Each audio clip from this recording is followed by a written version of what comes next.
Hola y bienvenidos. Soy Maitena y este es un nuevo episodio del Proyecto CO, un canal que explora ideas, métodos y modelos mentales que te ayudarán a expandir tu conocimiento, desarrollar tu potencial y dominar lo mejor de lo que expertos y emprendedores han aprendido.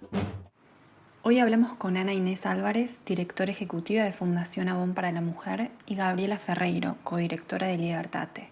En este podcast exploramos por qué es necesario seguir hablando de géneros y diversidades, qué prácticas se están implementando en las organizaciones, cómo dar los primeros pasos para tomar decisiones con mirada de género y diversidades, y mucho más.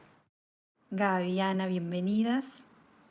Hoy nos reunimos para hablar de este tema tan importante. ¿Y cuál es la foto actual en materia de género y diversidades? ¿Nos podrían brindar alguna cifra que nos sirviera para tomar dimensión sobre cómo está el panorama en las organizaciones? El 80% de las personas con discapacidad en edad económicamente activa están excluidas del mercado laboral, están desocupadas, y esto se acrecienta muchísimo más en mujeres con discapacidad, ¿no?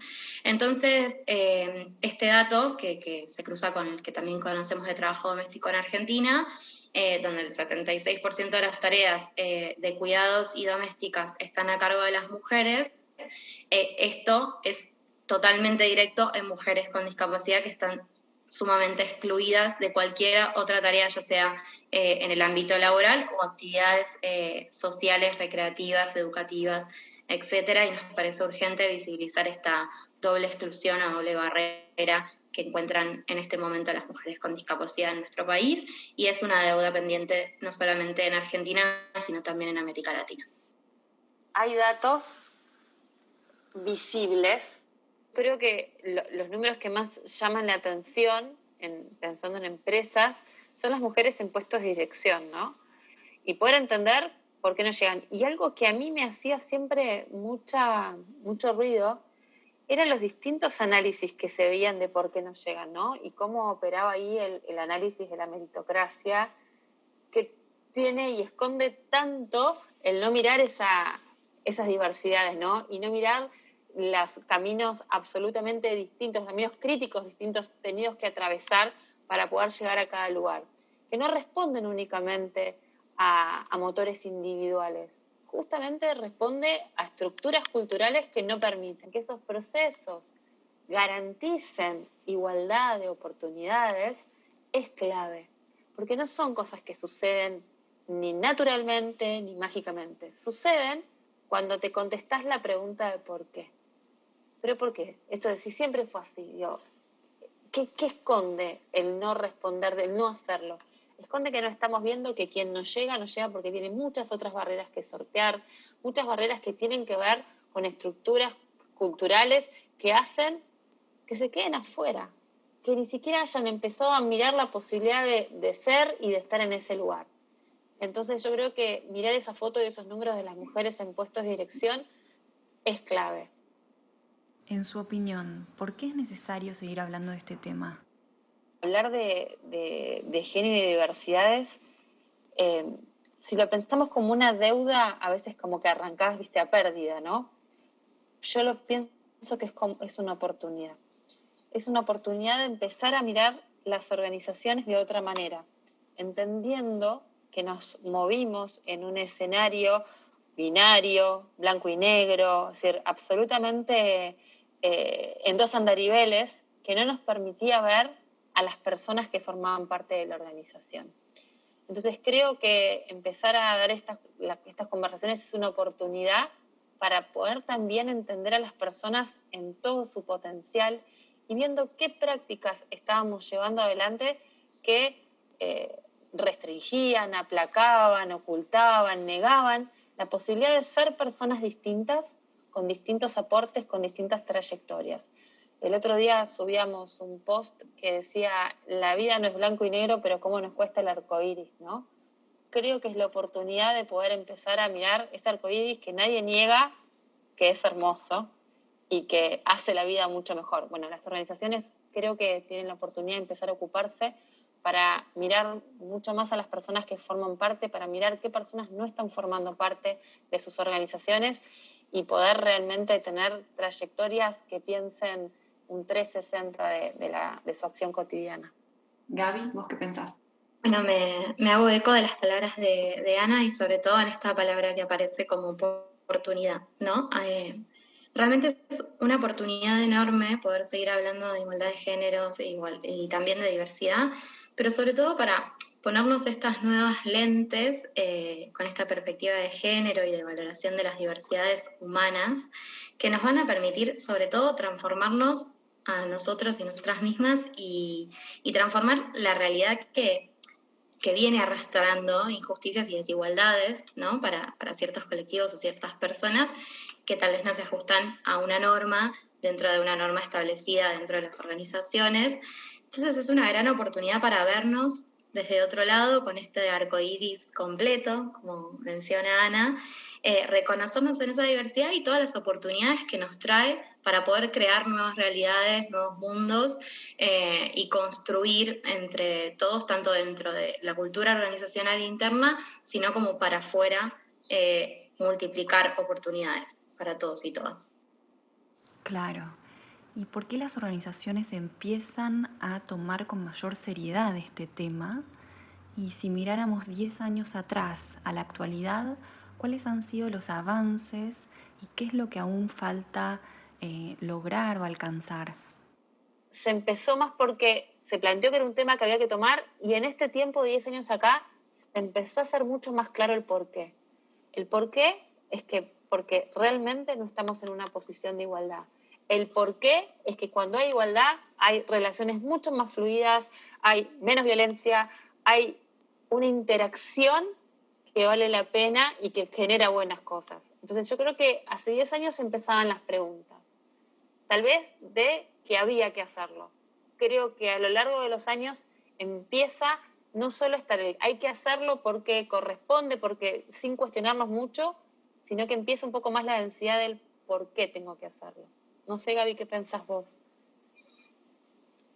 Sí, pienso, bueno, también me remonté a 10 años atrás en mi vida y de estudiante de un montón de conceptos hoy en construcción que no se veían, ¿no? Y me quedo pensando en esto, que hoy lo que hay son muchas más y nuevas preguntas que se empezaron a poner en palabras situaciones y cosas que sucedían, violencias, vulneraciones que al no poder ser nombradas, porque estaba esta inexistencia de palabras, seguíamos perpetuando situaciones de desigualdad y de injusticia y de violencia. Empezamos a construir y debatir conceptos, a tomar lugares también las mujeres y las disidencias que antes no ocupábamos. Empezamos a romper muchos silencios, que eso también generaron ecos en instituciones varias dentro del Estado, pero también en las organizaciones privadas, en las empresas. Y se empezaron también a operativizar un poco las leyes, ¿no? Como que teníamos un marco normativo que incluso viene más de 10 años atrás, ¿no? Como la Convención de Naciones Unidas de eliminación de la discriminación contra la mujer, que la incorporamos en la Constitución mucho antes. También teníamos en 2010, justo 10 años atrás, la Ley de Protección Integral para prevenir y sancionar y erradicar la violencia contra las mujeres. Y empezaron a ponerse en acción estas leyes, a crearse también mecanismos de acción que puedan bajar estas leyes a acciones dentro de las organizaciones, que eso nos parece sumamente enriquecedor porque da posibilidad de esas leyes bajarla a políticas o a prácticas en instituciones, y también fueron acompañando otro montón de iniciativas como el ODS 5, también de igualdad de género, que contribuye a que esto pueda seguir siendo promovido y que esté en la agenda de muchas organizaciones. Aún hoy igual, obviamente perpetúa y seguimos poniendo en palabras y haciendo ecos de lo que sucede, que se suceden y continúa existiendo el techo de cristal o paredes de cristal también, múltiples discriminaciones y violencias que se persisten en los ámbitos profesionales para las mujeres y las disidencias, y acá me toca como hacer hincapié en esta pregunta que creo que aún hoy nos tenemos que hacer, ojalá la podamos responder antes de 10 años en adelante, que es dónde están las mujeres con discapacidad. ¿no? Y empezar a tener una mirada interseccional a las múltiples desigualdades que existen y derechos vulnerados, sobre todo no segregando al colectivo de personas con discapacidad y puntualmente a las mujeres con discapacidad, que son las más postergadas en materia de derechos y excluidas del mercado laboral, pero también de otros espacios y acceso a oportunidades.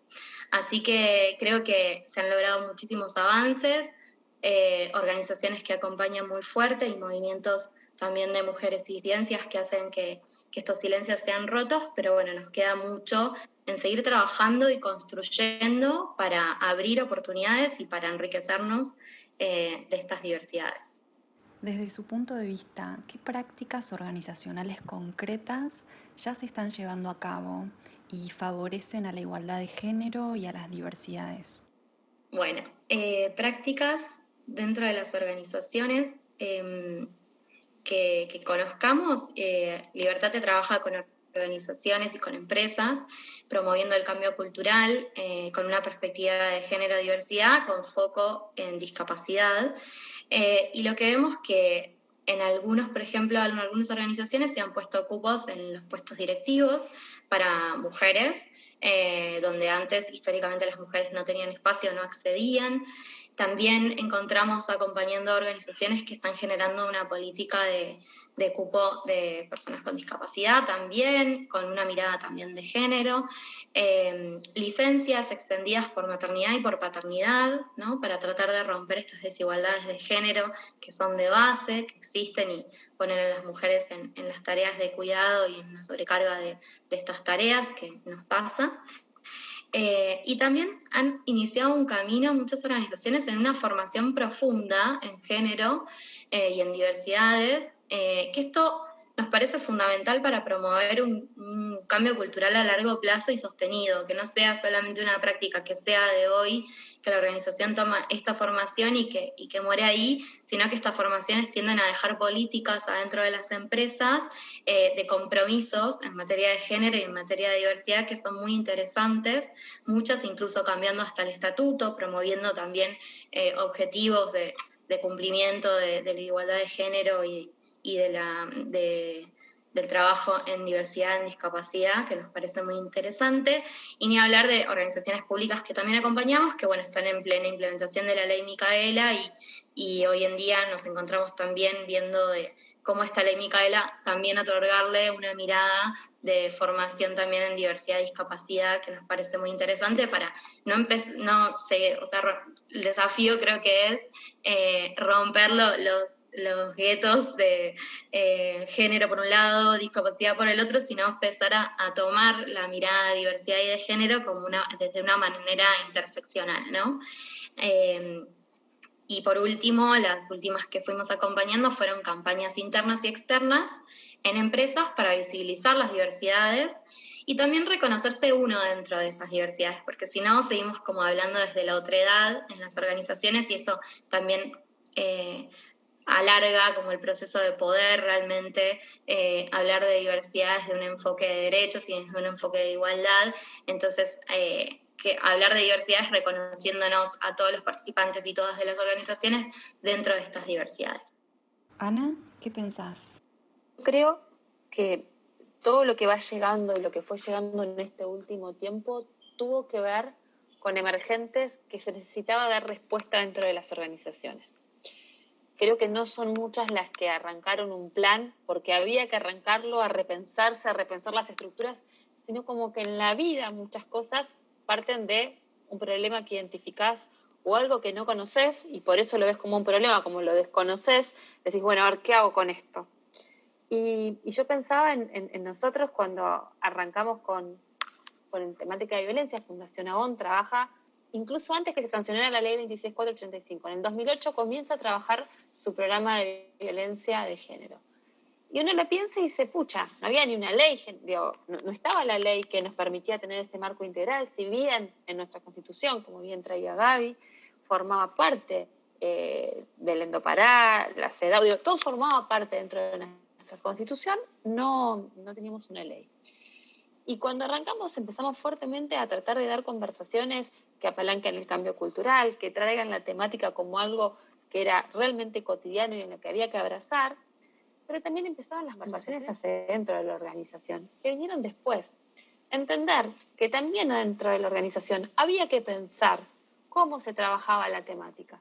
Entonces digo, a veces no se llega desde el camino de decir, bueno, es la igualdad de género, tenemos que tomar medidas que construyan esa igualdad, a veces tiene que ver con emergentes. Y la problemática de la violencia hacia las mujeres, y como charlamos tal vez antes de entrar con Gaby, hacia las identidades feminizadas, que nos permite ver mucho más esa diversidad, era un tema que empezó a instalarse en Abón y dijeron, bueno, a ver, pero ¿qué estamos haciendo respecto a esto nosotros?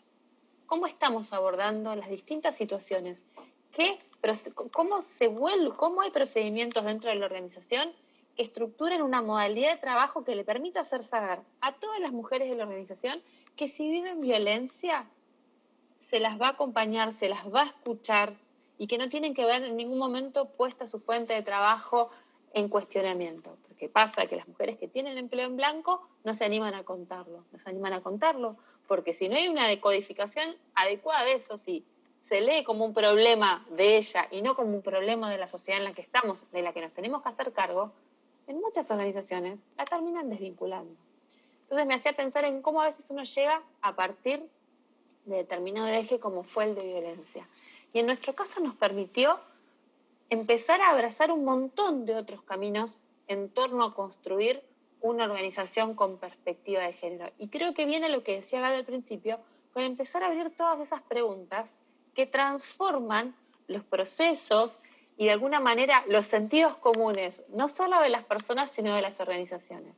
Entonces veo cómo en muchas organizaciones las conversaciones vinieron por protocolos de violencia hacia las mujeres, en algunos tal vez como protocolos de violencia doméstica, todavía un paso antes, pero empezando a dar.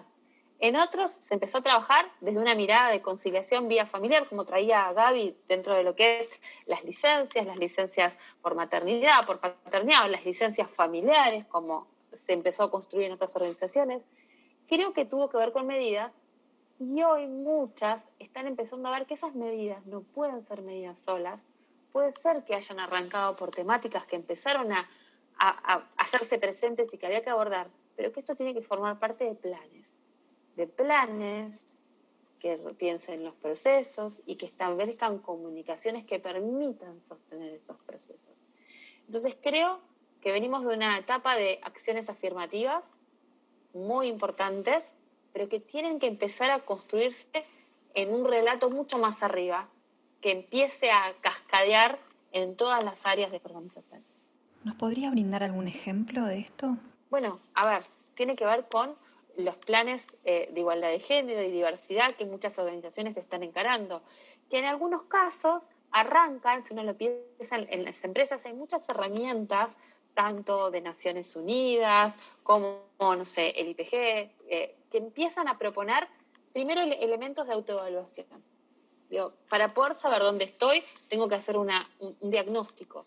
Entonces, hay muchas empresas empezando esa etapa diagnóstica, empresas y organizaciones. ¿Por qué? Porque te implica cuestionarte si lo que haces cotidianamente tiene perspectiva de género, todo lo que haces. Para que esas preguntas sucedan, tenés que ver cómo estás en determinados indicadores y después ver, a partir de cómo estás y de construir hacia dónde se quiere ir, cómo eso hay que pensarlo en cada área de trabajo. Porque hay áreas que están mucho más involucradas en estas conversaciones y otras que no, que le pasan por el costado, que a veces incorporan determinados procedimientos, pero para entender que tienen que tener un rol activo, hay que tener un diagnóstico, hay que pensar un plan, y ese plan tiene que contemplar el 360 de la organización. Y ahí hay mucho trabajo que creo que es lo que te haga Gaby, no solo de sensibilización, sino de empezar a hablar del porqué, de producir cambios en la cultura organizacional para después cambiar prácticas. Entonces, hoy hay muchas organizaciones utilizando estas herramientas que muchas son de acceso público, que hacen a la autoevaluación para poder ver, bueno, qué focos, qué caminos críticos tengo que andar. Y a partir de ahí, ir armando un plan de acción, que no implican a veces ir por el todo, pero sí ir como agarrando puntas del ovillo, ¿no? que me permitan decir, bueno, yo sé que voy por acá, pero que me queda esto, e ir llevando un proceso que me permita ir efectivamente cambiando, pero entendiendo que el destino final se va corriendo. Porque las preguntas cada vez van a ser más, porque las deudas, con una mirada que incluya las diversidades y que tenga perspectiva de género, tiene, como dijiste, 10 años, está recién empezando. Nos va a ir mostrando que hay cosas que todavía no terminamos de ver y que vamos a tener que abordar más adelante. Me quedo pensando, qué bueno, Ana, que se sigan abriendo nuevas preguntas, ¿no? Y poder dejar de, tal vez sacarnos, en realidad dejarnos como, sí, dejar de tener tanto miedo a las nuevas preguntas porque no necesariamente tenemos que tener las respuestas. Creo que cambiar la cultura también implica, desde el lado organizacional hablando, una cierta humildad y de reconocernos en red, como hay nuevas preguntas, sí, no tenemos que tener las respuestas y somos en red, ¿no? Y ahí hay un montón de organizaciones que pueden acompañar a construir nuevas respuestas o abrir nuevas preguntas desde las dudas y desde los grises que vayamos encontrando, ¿no? Me parece que esto es súper rico de entendernos en red, entendernos como organizaciones que trabajamos con múltiples saberes y que no estamos solas. Y tomo las palabras de un gran referente en una empresa con la que trabajamos, que dice que hay que reconocernos en red y no estresar la cultura organizacional. Y en esto lo que decía Ana también, no tenemos que hacer todo y cambiar todo de un día para el otro, y tampoco tenemos que forzar procesos, sino que es un camino que es de acá al infinito.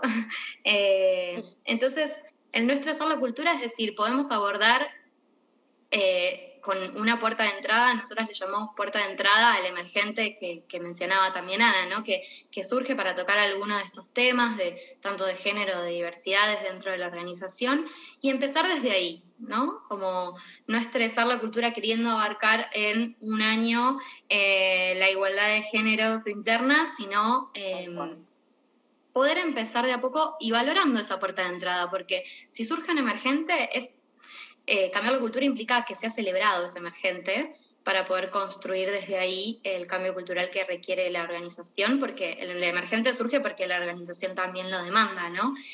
Por eso se presenta. Y desde Libertad hemos acompañado mucho estos diagnósticos que decía Ana, que nos parece súper interesantes para escuchar a la comunidad interna, ¿no? Las organizaciones tienen una comunidad diversa, tal vez no representa la diversidad humana porque hay colectivos excluidos de los mercados laborales, pero sí hay mucha diversidad y muchas miradas diferentes dentro de las organizaciones, que siempre está bueno dentro de este diagnóstico reconocerlas y preguntarlas. Creemos que hoy en día muchas juventudes, incluso que ingresan a organizaciones, están pidiendo también por la igualdad de género, por derechos para todas las personas, están súper interesadas en los derechos de las personas con discapacidad cada vez más, por suerte. Hay una mirada feminista e interseccional también en las juventudes, entonces escucharlas dentro de ese diagnóstico nos parece interesante y reconocer en los mismos equipos internos que son tomadores de decisiones cuánto es la diversidad, ¿no? que tengo dentro y que puedo potenciar. Creemos que sumar miradas diversas dentro de los equipos potencia no solamente desde un lado humano a la organización, sino que también está comprobado que hay, lo dicen diversas consultoras, como una es McKinsey, que todas las empresas que apuestan a la diversidad interna o a avanzar en diversidad en sus equipos obtienen incluso mayor rentabilidad, ¿no? Esto se traduce, ¿por qué? Porque toman decisiones mucho más palpando la realidad externa, ¿no? A veces de la organización, tomando decisiones para el afuera, abriéndose a pensar en clientes diversos, en comunicaciones inclusivas y diversas, en generar políticas para todos y todas que sean accesibles, ¿no? Bajando barreras para que toda la comunidad potencial consumidora pueda acceder también y acercarse desde afuera a la organización. Y eso creemos que es parte de un crecimiento organizacional, ¿no? No solamente en números que igual reflejan que sí hay una mayor rentabilidad en las organizaciones que sí invierten en este cambio de mirada y en esta transformación cultural, pero también en la riqueza como marca, ¿no? Súper interesante. ¿Cuáles son los primeros pasos que podría dar una organización que recién está empezando a tomar contacto con este tema y una vez que se dan esos primeros pasos, ¿cómo se sigue? Buscar herramientas que existen para ese autodiagnóstico, pero también al mismo tiempo buscar hacer red, que es lo que dijo Gaby, con organizaciones que estén dando estas conversaciones, porque muchas veces lo que necesitas es conocer qué camino está haciendo otra para poder pensar el propio, no para copiar. Yo creo que en cuanto tratamos de copiar es cuando una receta que sirve para determinada organización no es necesariamente igual para otra, pero sí escuchar cómo la transitó la otra, qué estrategias, qué caminos te permite pensar los propios. No sé si a ustedes les pasa, pero yo a veces voy a una charla que tal vez no es un tema directamente afín a mí, pero cuando voy escuchando cosas, vas trazando paralelos, vas haciendo redes, y eso te permite volver a tu organización habiendo reseteado y repensado desde otra perspectiva. Entonces creo que tiene que ver con buscar herramientas que están en las organizaciones, que son de libre acceso, pero al mismo tiempo vinculándose y conocer otras experiencias para a partir de ahí hacerte de una caja de herramientas que te permita pensar las trayectorias más individuales, los trajes a medida, como me gusta decir a mí. Gaby, ustedes desde Libertate, ¿cómo ven este tema? En las organizaciones todo el tiempo, ya sea si estás iniciando o para estar como en esta marea continua que va transformándose, es muy necesario como tener espacios para cambiarse las lentes y poder mirar otras realidades, otras temáticas, otras perspectivas, formarse continuamente internamente, tener espacios en los equipos de trabajo para también generar estos debates y estas formaciones. También compartir buenas prácticas, ¿no? Cada vez vemos más grupos de empresas, organizaciones que pueden compartir entre ellas buenas prácticas de forma continua, y las redes, que es fundamental, como vernos en red y tener en la agenda reconocimiento de organizaciones que pueden trabajar en forma conjunta para distintas temáticas que yo no sé, y está bien porque no sabemos todo, me parece perfecto.